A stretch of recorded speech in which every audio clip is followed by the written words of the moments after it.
Right here you'll see a hand. Here's a hand.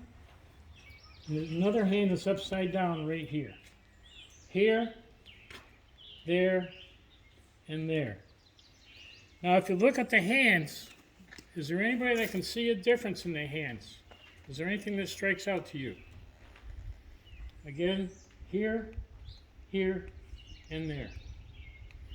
Anything that strikes out to you? Left and right?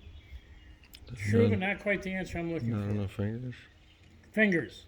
Some have 6 fingers, some 5, some 4. Today, when a newborn comes into the world, if there's an extra digit, it's usually quickly removed. Back then, they didn't have that procedure, so it was more common to see people with an extra finger sometimes.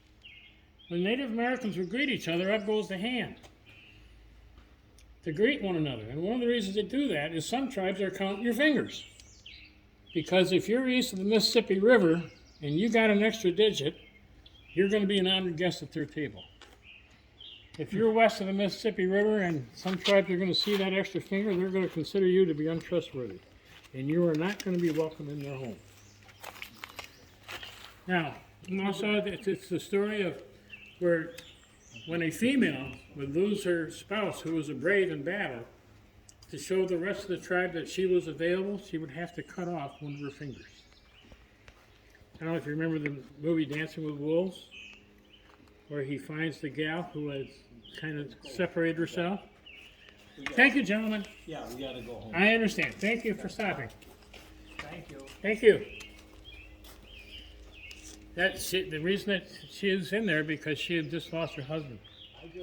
Now right here you'll see this line with 4 triangles on it. Now remember that the cash rule was much larger back then. It was right up to the shoreline of this rock. Now when they would have their meetings here, they would have this symbol to show that this is the place for it, because the straight line is a canoe and the 4 triangles are the chief and there's 3 paddlers, because each tribe could send 1 chief and each chief could have 3 paddlers to go to these meetings. Now right over here you'll see this figure here. It's elongated, kind of a pointed head right here. Well, there's different stories behind this. And one story is that this figure